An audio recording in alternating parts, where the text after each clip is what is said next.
Bom dia, mais uma manhã com Deus, priorizando a palavra de Deus. E nesta manhã do dia 30 de maio, nós vamos meditar de Salmos do capítulo 10 ao capítulo 12. E que a paz do Senhor encha o teu coração nesta manhã.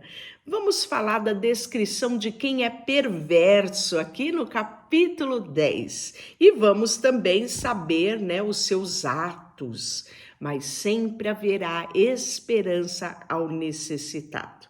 Esse Salmo 10 aqui, ele vai falar muito sobre a soberba humana, e da falta de interesse do homem em Deus. E nós vamos ver muitas vezes igrejas lotadas. Será que isso é sinônimo de amor a Deus? Nem sempre. Muitas vezes as pessoas vão à igreja e frequentam a igreja não porque elas querem buscar a Deus, mas que elas querem satisfação do seu desejo humano. Receber uma bênção, receber uma cura, receber uma dádiva, um emprego, uma promoção, algum desejo interno move ela a ir à igreja, move ela a buscar a Deus. E isso é muito triste, não é? Diante do sacrifício de Jesus, diante do amor do Pai derramado ali na cruz, através de Jesus, quando olhamos para esse egoísmo humano, esse amor não por Deus, mas pelos seus desejos pessoais, isso é muito triste. Vamos ler o Salmo, enfim, Ó Senhor, por que permaneces distantes? Por que te escondes em tempos de aflição? O perverso, em sua arrogância, persegue o pobre, que seja pego em suas próprias tramas. Por conta da vantagem dos seus desejos maus, elogia os gananciosos e amaldiçoa o Senhor. O perverso é orgulhoso demais para buscá-lo. Seus planos não levam em conta que Deus existe. No entanto, é bem-sucedido em tudo o que faz. Não vê que o teu castigo o aguarda. E despreza todos os seus inimigos. Pensa, nenhum mal me atingirá, nunca teremos problema. Sua boca é cheia de maldições, mentiras, ameaças. Em sua língua há violência e maldade. Fica de tocaia nos povoados e espera para matar inocentes. Está sempre à procura de vítimas indefesas. Como o leão à espreita em seu esconderijo, aguarda para atacar os desamparados. Como caçador, ele os apanha e os arrasta dali. As vítimas indefesas são esmagadas e caem sobre a força do perverso. O perverso diz consigo, Deus não se importa. Fechou os olhos e não vê o que eu faço.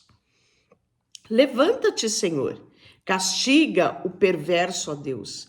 Não te esqueça dos indefesos, porque o perverso continua a desprezar a Deus. Ele pensa, Deus jamais me pedirá contas. Tu, porém, ver o sofrimento e a angústia que ele causa. Observa-o, castiga-o. Indefeso, confia em ti. E tu amparas o órfão. Quebra os braços dessa gente má e perversa e pede contas de sua maldade até nada mais lhe restar. O Senhor é rei para todo sempre e as nações desaparecerão de sua terra. Tu, Senhor, conheces o desejo dos humildes. Ouvirás o seu clamor e o confortarás. Farás justiça aos órfãos e ao oprimido, para que nenhum simples mortal volte a lhe causar o terror. E preste bem atenção. Agora, nós vamos ver um Salmo de Davi, que é o capítulo 11. Ele é bem pequenininho, mas é um salmo de fé, isso mesmo. E ele vai falar nesse salmo de um momento em que ele viveu, que está descrito lá em 1 Samuel 19, momento em onde ele procura no Senhor o refúgio, né, diante daquele conflito que ele passou com o rei Saul. Preste atenção. No Senhor eu me refugio. Porque então vocês me dizem, voem para os montes como um pássaro, os perversos preparam os seus arcos e colocam flechas nas cordas. Das sombras eles atiram contra os que têm coração íntegro. Os alicerces ruíram. O que pode fazer o justo? O Senhor, porém, está no seu santo templo. O Senhor governa os céus, observa a todos com atenção e examina cada pessoa da terra. Olha como ele descreve a soberania de Deus. E diz mais, o Senhor põe à prova tanto o justo quanto o perverso. Ele odeia quem ama a violência. Fará chover brasas vivas de enxofre sobre o perverso. Pois o Senhor é justo, ama a justiça e os íntegros verão a sua face. Que coisa mais linda, não é, nesse salmo? E o 12 é também um outro salmo de Davi, é para ser acompanhado com um instrumento de 8 cordas e ele vai falar de uma realidade, que é a falsidade, né? E o auxílio que nós podemos ter no Senhor contra isso. Ele fala também que faltam homens bons. A infidelidade dos lábios, muita coisa que vemos até os dias de hoje, não é? Ele fala aqui de lábios bajuladores. Isso é muito real. Olha só, socorro, Senhor, pois os fiéis estão desaparecendo depressa. Olha aqui, aí em outras versões fala de homens bons, né? Eles desaparecem depressa. Os que temem sumirá da terra. Falam, todos mentem uns aos outros. Falam com lábios bajuladores e coração fingido. Que o Senhor corte os lábios dos bajuladores e cale a língua do arrogante. Eles dizem, mentiremos quando quisermos. Os lábios são nossos. Quem nos impedirá? O Senhor responde, vi a violência cometida contra os indefesos e ouvi o gemido dos pobres. Agora me levantarei para salvá-los com eles, como eles tanto desejam. As promessas do Senhor são puras, como prata refinada no forno, purificada 7 vezes. Portanto, Senhor, sabemos que protegerás os oprimidos e para sempre guardarás desta geração mentirosa, ainda que o perverso ande confiante e a maldade seja elogiada em toda a terra. Tão pontual é esse salmo, não é? Pois é. E agora eu quero mostrar para você como esse salmo é descrito na Bíblia, a mensagem, que é, como eu sempre falo aqui, uma versão contemporânea da Bíblia, né? E é sempre interessante nós buscarmos outras versões da Bíblia, né? Porque a partir disso, nós temos uma visão mais ampla, nós podemos ter, né, uns detalhes a mais daquele texto, e isso nos traz um entendimento ainda melhor. E isso, quando você olha uma versão, olha outra, mostra que você prioriza a palavra de Deus, mostra que a palavra de Deus, sabe, está no seu coração, que você anseia por mais de Deus. Então você não só lê o texto bíblico, mas você medita nele, você tem prazer de ler ele, você tem prazer de buscar os detalhes da palavra de Deus. E olha só, e antigamente era tão difícil, não é? Nós termos tantas Bíblias, nós temos versões diferentes, né? Hoje está tão mais acessível. Por exemplo, essa minha Bíblia, a Mensagem, ela é capa mole, sabe? Ela teve um custo muito bom para mim. Claro que existe ela em capa de couro, versão luxo, mas na época eu nem podia comprar aquela versão luxo. Comprei essa que é simples, coloquei uma capa e ela já está há uns anos aqui comigo, né? E eu posso meditar nela. Então eu quero te incentivar também a meditar nas profundidades da palavra de Deus. Então vamos lá nas nossas... no capítulo 11, né? Que nós falamos que é um salmo de Davi.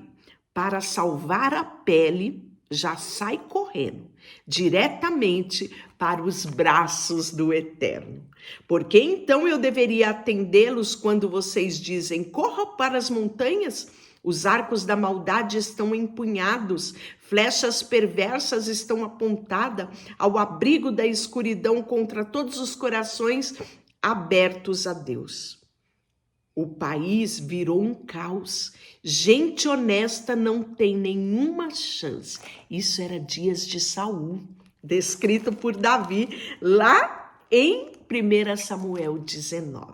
Olha só, mas o Eterno não se mudou para as montanhas. Seu endereço santo permanece o mesmo. Ele está no comando como sempre. Olha que a soberania de Deus. Os seus olhos a tudo observa, as suas pálpebras. Não piscam ao examinar os rebeldes, descendentes de Arão, por dentro e por fora, sem perder nenhum detalhe. Ele testa tantos os bons quanto os maus. E se alguém trapaceia, ele fica irado. E se for reprovado, você está perdido, perdido debaixo de uma chuva de pedras incandescentes. Bebendo num cantil que só contém água quente do deserto. O negócio de Deus é consertar as coisas. Seu prazer é endireitar linhas tortas e nos endireitar. De uma vez em pé, poderemos olhar para ele, olho no olho. Olha o 12. Rápido, ó Eterno, preciso da tua ajuda. A última pessoa decente acaba de cair. Todos os amigos de confiança se foram, todos esmeram em mentir. A mentira desliza dos seus lábios escorregadios e falam com língua de serpente. Corta os lábios dele e arranca aquelas línguas de arrogante. Cansei de ouvir. Podemos convencer qualquer um de qualquer coisa. Nossos lábios controlam o mundo. Nos barracos dos pobres, nas ruas escuras onde gemem os desabrigados, Deus diz, basta, estou a caminho para curar a dor de um coração dos abatidos. As palavras de Deus são pura prata refinada 7 vezes, e no seu forno de palavras são pura na terra e no céu. Ó Eterno, salva-nos das mentiras deles, do perverso que nos espreita com mentiras, dos perverso que coleciona honrarias por suas maravilhosas mentiras. Viu? Muitas coisas são bem semelhantes às palavras, mas outras, não é? É de melhor entendimento. Então, amanhã nós falaremos do capítulo 13. Deixa eu orar por você, Senhor, nesta manhã. Colocamos diante de Ti o nosso coração e pedimos que o Teu Espírito Santo, que nos sonda e nos conhece, veja se há em nós caminho mau e guia-nos por caminho retos. Esta foi a oração de Davi e esta é a nossa oração nesta manhã. Queremos nos render a Ti todos os dias para que o Senhor nos conduza sempre. Seja não só o nosso Salvador, mas o nosso Senhor. Em nome de Jesus, amém. Deus te abençoe.